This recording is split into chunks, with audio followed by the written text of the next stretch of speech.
Les entretiens des patriotes, bonjour à tous, heureux de vous retrouver. Procès contre Candace Owens. Brigitte a-t-elle vu la noirceur du monde? Patrick Sébastien est-il un agent d'Emmanuel Macron? Avant de répondre à ces deux questions et traiter de nombreux sujets d'actualité, vous connaissez la coutume, je commence toujours mon entretien par remercier ceux qui m'ont permis justement de le produire, car ils m'ont financé à l'aide des merci rémunérateurs. Et aujourd'hui sont à l'honneur des fidèles parmi les fidèles, Yann Penaud, Alain Vialat, Farisme, Philippe Bohen et Jeff Carbo. Merci à eux du fond du cœur. Et puis je tenais à vous remercier pour votre soutien incroyable. Oui, il faut aider la réinformation en ces temps de graves menaces sur la liberté d'expression. Comment faire? Eh bien c'est simple, il suffit de lever le petit pouce, écrire de gentils messages, diffuser sur d'autres réseaux sociaux et puis surtout, n'oubliez pas d'activer votre cloche notification. Merci à tous. J'ai vu la noirceur du monde. Brigitte Macron confie être parfois triste comme jamais après ces années à l'Élysée. J'espère que vous avez tous sorti vos mouchoirs, parce que là, c'est la séquence pleurnicherie autour de mon nombril.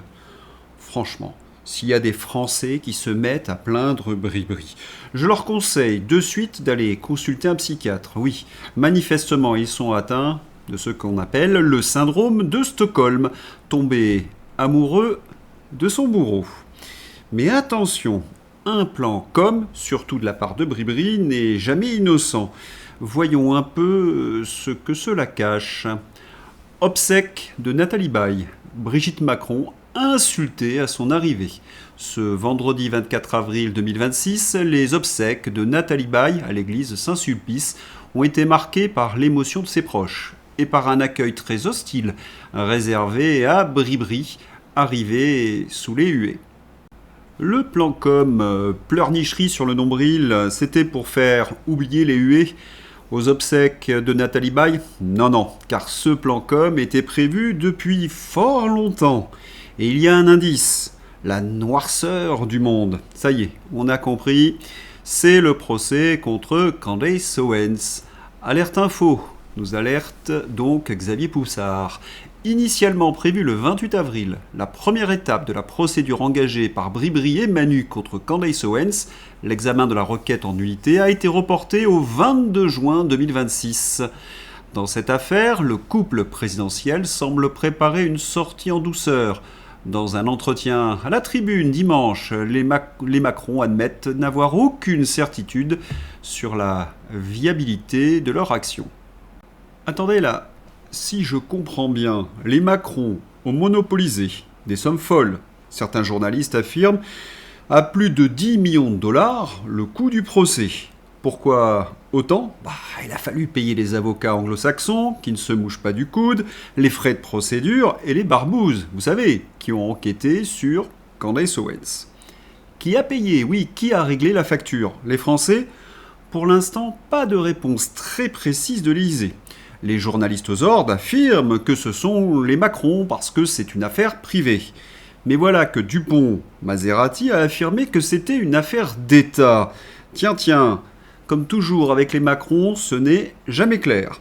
Mais on a quand même une certitude dans cette affaire, les journalistes sont du côté des Macron. De vrais mouchards. Enfin, quand je dis mouchard, ce n'est pas une métaphore. C'est la fille de Laurent Geoffrin, oui, Mouchard de son vrai nom, qui signe le publi rédactionnel de Brigitte Macron dans la Tribune dimanche.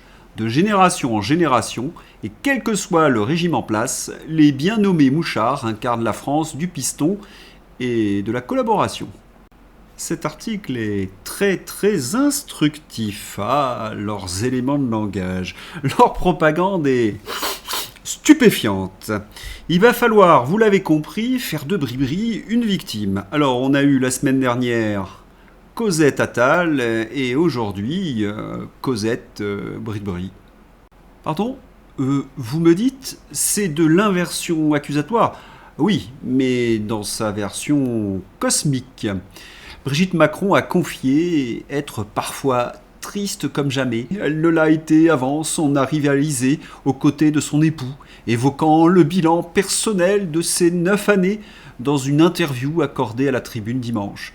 Avant, J'avais une vie normale, des enfants, un job, des hauts et des bas, comme tout le monde.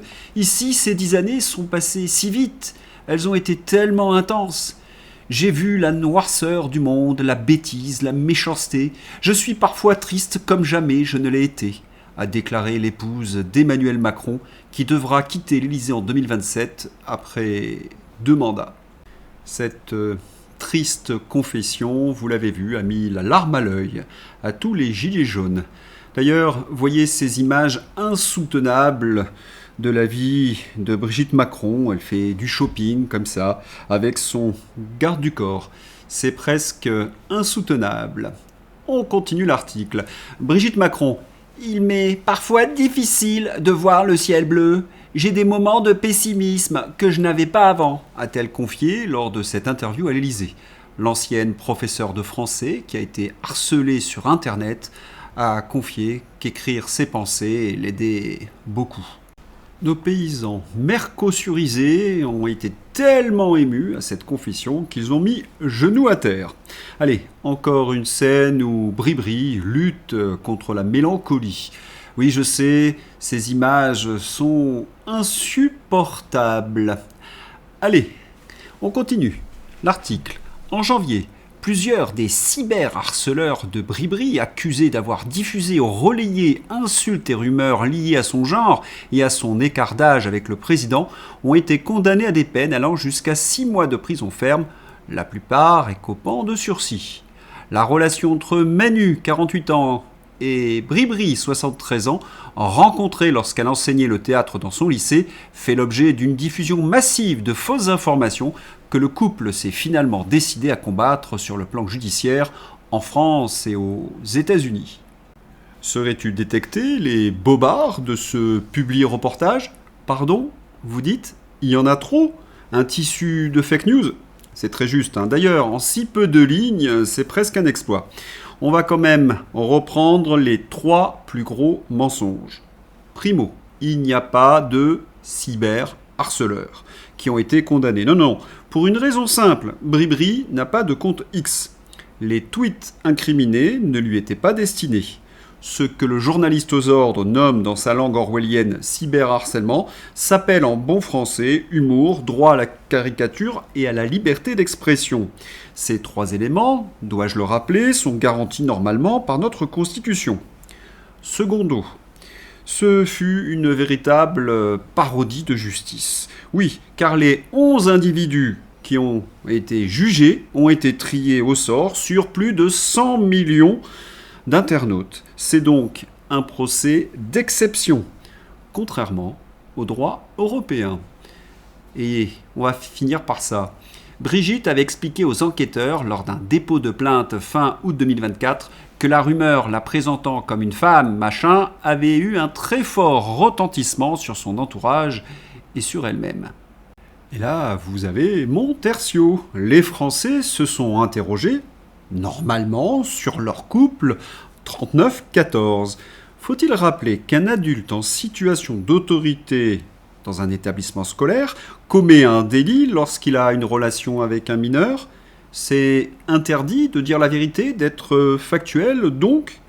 Quant à son affirmation sur sa santé mentale, elle ne l'a jamais prouvée. Elle a refusé toute visite médicale comme l'exigeait le droit. Non, elle a fait témoigner sa fille. Tout cela aurait d'ailleurs cessé si Bribri était apparu lors du procès, bras dessus, bras dessous avec son frère Jean-Mimi. Mais non, rien. Quant aux Français ruinés par 9 ans de macronisme, je les sens émus jusqu'aux larmes. Oui, tiens Bribri, notre dernier euro. Avec tout l'argent de nos impôts, elle va pouvoir prendre un peu de bon temps, comme aller au théâtre. J'ai peur. T'as peur de quoi? De tout. Mais là, tu sais, les sales connes, on va les foutre Tu dehors. crois?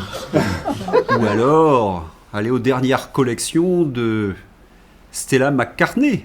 Tandis que le Poudré fait face aux tensions géopolitiques, Bribri assiste au défilé de Stella McCartney aux côtés de Cameron Diaz, entre politique et mode, 2 univers qui contrastent. Ces narratifs élyséens sur Bribri sont le sommet de la propagande de cour et de l'indécence. Indépassable, assis par un personnage, l'autre quoi. Emmanuel Macron sur la hausse des prix du carburant. On est tous embarqués dans la même galère. La Macronie, les Français, la même galère. Et ce qui choque le plus, c'est qu'ils ont un rapport à l'honnêteté très distant.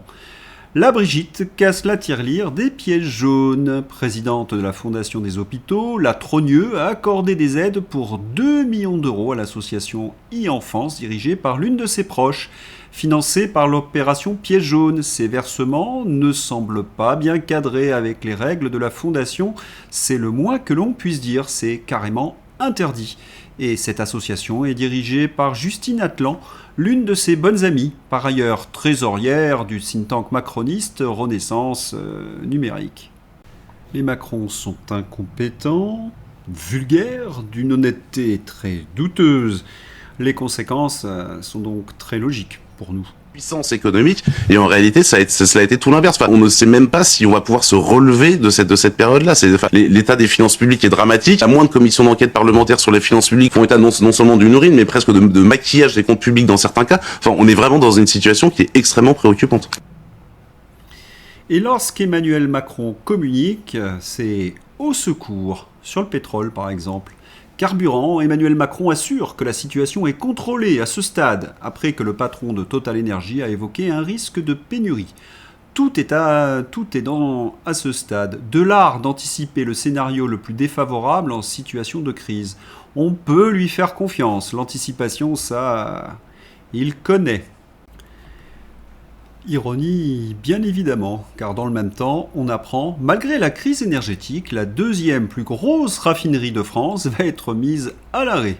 Le site Total Energy de Donges, qui représente 20% de la capacité française de traitement de pétrole brut, va s'interrompre le lundi 27 avril. Quelles sont les raisons officielles de cette fermeture temporaire ? Des questions de maintenance. C'est vrai que c'est très bien choisi pendant la crise avec l'Iran. Autre anticipation du chef de l'État. Mercosur. Comment la grosse commission a offert son marché au leader mondial de la viande. Alors que l'accord de libre-échange doit entrer en vigueur le 1er mai, un acte technique voté in extremis ce 22 avril ouvre la voie à la captation du marché européen de la viande pour un seul géant brésilien. Ça va bien se passer. Continuons dans le sens de l'anticipation d'Emmanuel Macron. Macron plaide une nouvelle fois pour étaler la dette européenne de l'ère Covid et veut de nouveaux emprunts communs. La dette pour asservir la France et pour forcer à l'unification européenne. Mais débarrassons-nous de ce psychopathe. Cela fait ainsi 2 ans que Macron veut son moment hamiltonien. Vous savez, mutualiser les dettes pour créer un État fédéral. Mais pas de panique, personne n'est d'accord avec lui. Ce sont les Allemands d'ailleurs qui lui disent « Nein ». On a bien compris, Macron essaie de refiler ses dettes aux Européens en douce. Mais ça ne fonctionne pas. Vidéo hallucinante. L'Union européenne doit gérer, selon Le Poudré, l'économie, l'agriculture, l'industrie, la technologie, la diplomatie, la sécurité, la défense même. Le mot Europe prononcé toutes les 9 secondes. Le mot France, jamais. Macron est un traître, le traître absolu. Dehors. Le perturbé Damien, petit VRP de Davos. Vous savez également que Le Poudré plaide pour une censure généralisée, pour que les Français ignorent l'étendue de son abominable bilan. Une des premières étapes, empêcher Charles Aloncle de publier son rapport.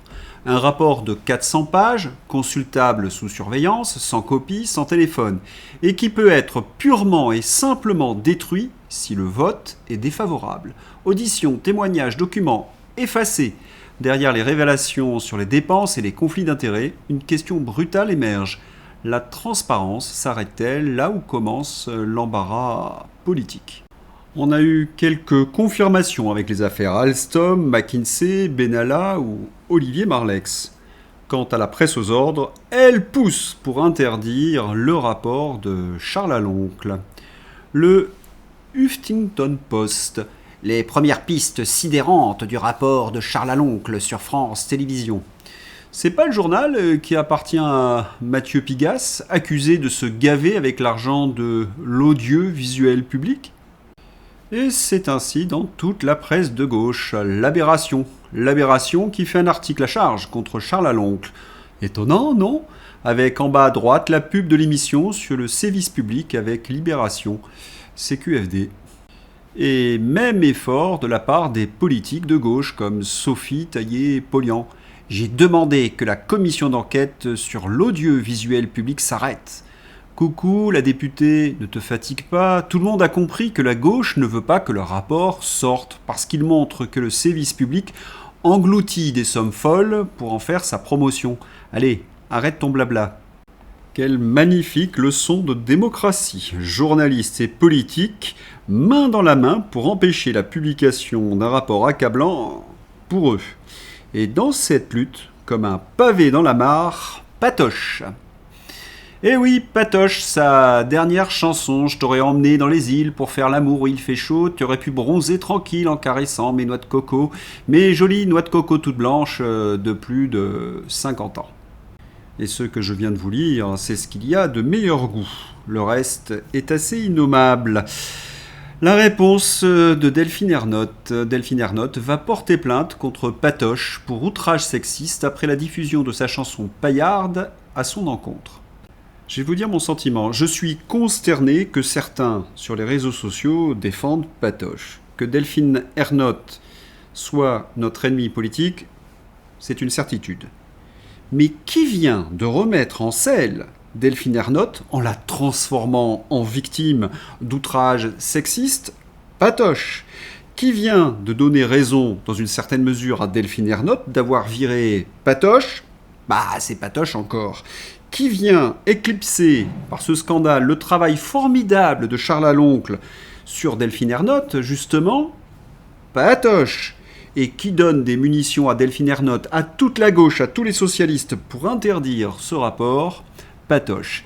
Il est vraiment très fort, ce Patoche. Patrick Sébastien, bientôt candidat à l'Élysée? Bien sûr que je me suis posé la question. J'avais quelques soupçons sur le personnage, vous vous rappelez mes anciens entretiens. Mais là, il y a comme des évidences. Mais l'Élysée a également les yeux rivés sur ce que fait Patrick Sébastien. Là où d'autres ne voient qu'un chanteur et un amuseur, certains auprès du président de la République suivent de près ses propos et ses intentions. C'est repris dans plusieurs médias, notamment sur RTL via Bruno Jeudi. Cela peut paraître anecdotique, mais la voix de Patrick Sébastien porte et l'Élysée suit ça de très près. L'Élysée, mais c'est merveilleux, Patoche est adoubé en opposant numéro 1, en quelque sorte, par l'Élysée. Mais pourquoi ? Continuons l'article du Figaro. L'Élysée suit Patrick Sébastien de près à cause de son influence populaire, sondage IFOP, mouvement Ça suffit, critique sur la dépossession, et de son potentiel impact sur la présidentielle de 2027. Il pourrait capter des voix, notamment au Rassemblement national, selon certains cadres macronards. Nous y voilà. Cela a le mérite d'être clair. L'Élysée pousse Patoche dans les jambes du Rassemblement national ou dans les pattes des partis souverainistes. Et il l'avoue. Il faut dire que l'entente Patoche-Macron est connue depuis fort longtemps. Ce dîner secret d'Emmanuel Macron avec Patrick Sébastien.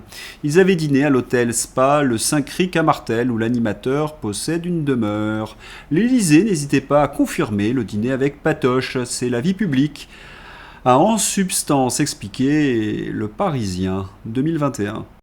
Et pour ceux qui ont de la mémoire, vous devez vous souvenir que Patoche a fait le service après-vente de la Macronie pendant les Gilets jaunes. Oui, en 2019, sur le plateau de France 5, Patoche avouait penser qu'Emmanuel Macron est un homme sincère, il est brillant, il est compétent, tout en avouant qu'il n'était certainement pas assez proche du peuple. « J'ai passé 1 heure avec lui à propos des Gilets jaunes », a finalement lâché l'animateur après avoir été questionné à plusieurs reprises par Anne-Elisabeth Lemoine sur ses relations avec le président de la République.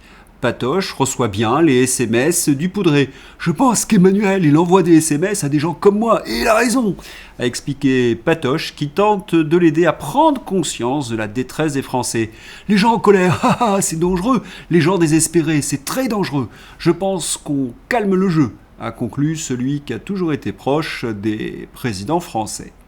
Bah oui, Patrick Sébastien a toujours été le clown de l'Élysée pendant des années. Patoche en sous-marin Emmanuel Macron, il le soutient officiellement, il dîne plusieurs fois avec lui, ils échangent des SMS, et on voit Patrick Sébastien faire le service après-vente d'Emmanuel Macron pendant les Gilets jaunes. Patoche avait peut-être une chance de se rattraper.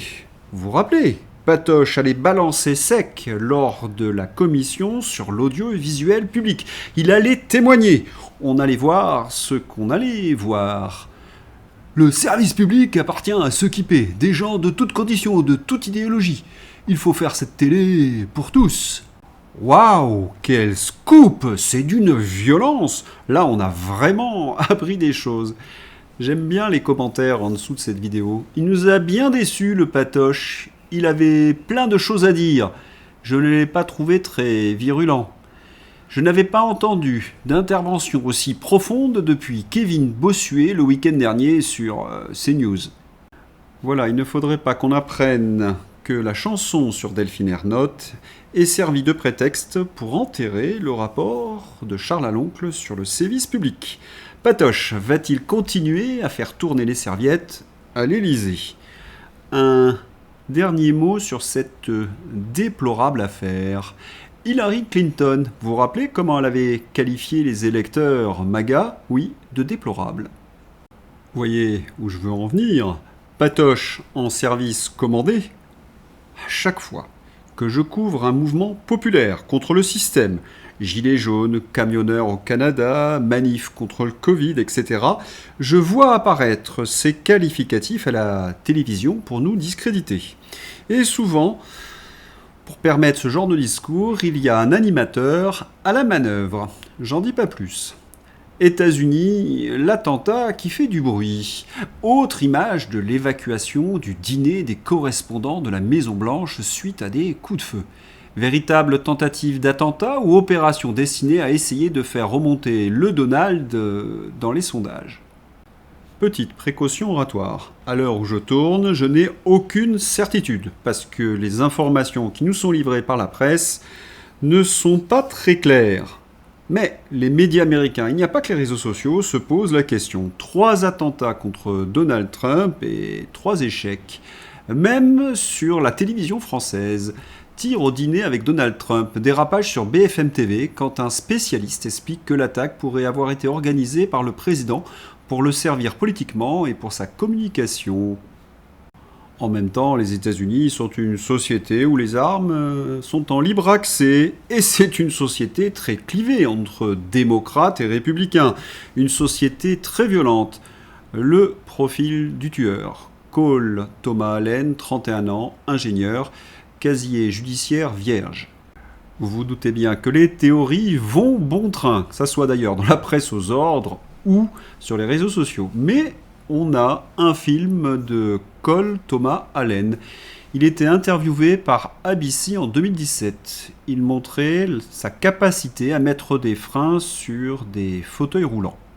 Il est difficile de faire le tri des informations qu'on a sur Cole Allen. Vous vous doutez bien qu'il y a énormément de fakes. Je vous en dirai plus lorsqu'on aura des éclaircissements. Mais ce qui interroge, c'est le scénario. Oui, regardez ces images qui sont devenues on voit le président J.D. Vance évacué, puis ensuite le président Trump quelques temps après. On ne peut pas dire que les services aient été très efficaces.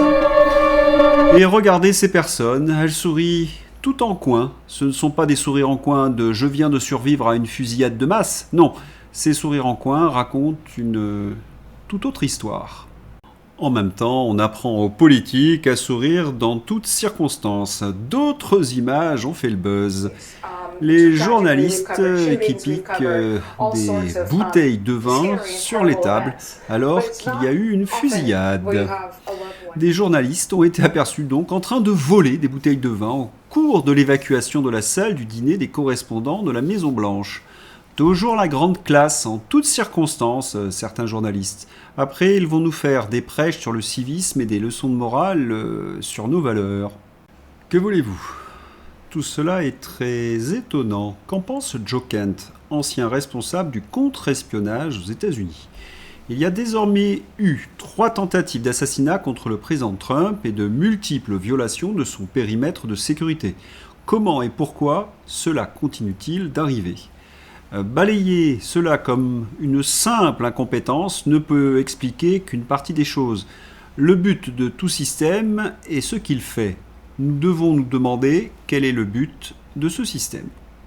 J'ai comme une petite idée. Tucker Carlson au Wall Street Journal. Je ne déteste pas Trump, je déteste cette guerre et la direction que prend le gouvernement américain.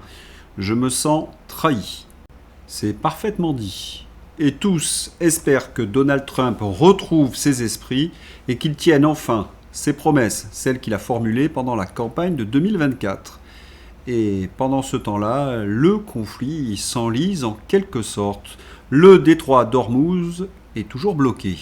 Et NBC rapporte que les bases américaines au Moyen-Orient ont subi bien plus de dégâts que le Pentagone ne voudrait l'admettre. Des milliards de dollars en réparation, classifiés sur demande.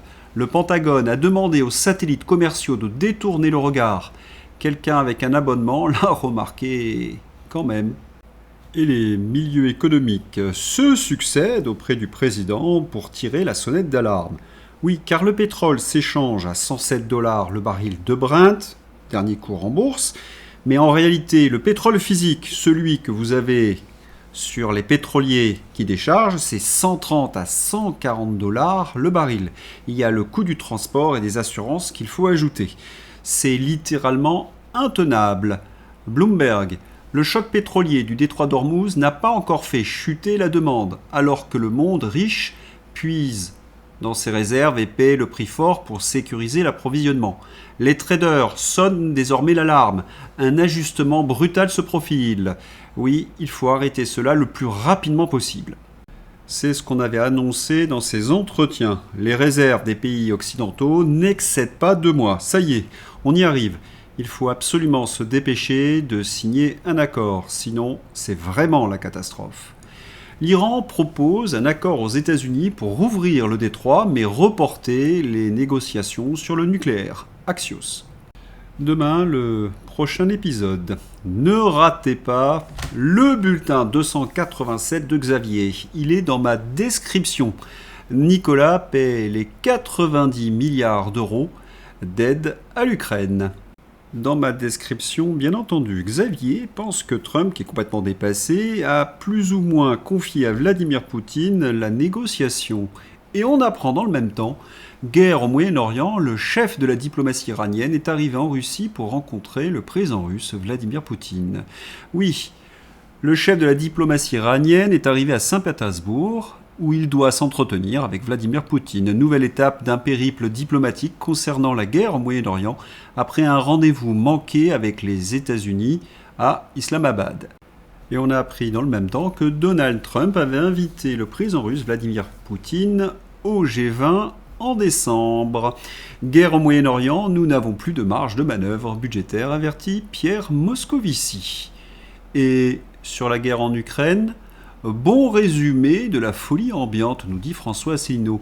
Pour confronter la Russie, l'Europe dépensera 90 milliards de dollars qu'elle n'a pas pour acheter des armes aux États-Unis qu'elle n'a pas, pour armer des soldats que l'Ukraine n'a plus. C'est complètement fou, mais c'est très bien résumé. C'est l'heure d'ouvrir la page fantasy avec l'efficacité légendaire des services secrets américains. Ah, mais je crois que je le reconnais celui-là. Dans la série, les Macronards sont formidables. Le Parti Renaissance publie des photos d'Emma Watson, Cristiano Ronaldo ou Rosalia lisant le nouveau livre de Gabriel Attal. Mais tout était faux et généré par l'intelligence artificielle. On s'en serait un petit peu douté. Gorafi, après avoir transformé EHPAD en maison France Autonomie, ça c'est vrai, le gouvernement souhaite renommer cimetière en maison France Repos. Ça par contre c'est une blague. Urtica, site parodique. Ne l'appelez plus fin de vie. Le gouvernement a annoncé samedi son intention de renommer le programme Fin de vie pour personnes âgées, déprimées ou sans emploi, France Finito. Ça, ce serait une publicité efficace. Aurait pu empêcher ça. J'ai la preuve absolue que le réchauffement climatique existe. 1900, 1940, 1980, 2000 et 2020. Je sais, c'est facile. Autrefois, la danse, c'était de gracieuses ballerines aériennes. Et aujourd'hui, avec la gauche, c'est ça, c'est ce type de personnage qui s'agite. Oui, c'est catastrophique. Rares images des entretiens d'attribution des subventions culturelles à la mairie de Paris. Brigitte Famal, elle consulte un psy. La prochaine fois, nous travaillerons avec l'inconscient.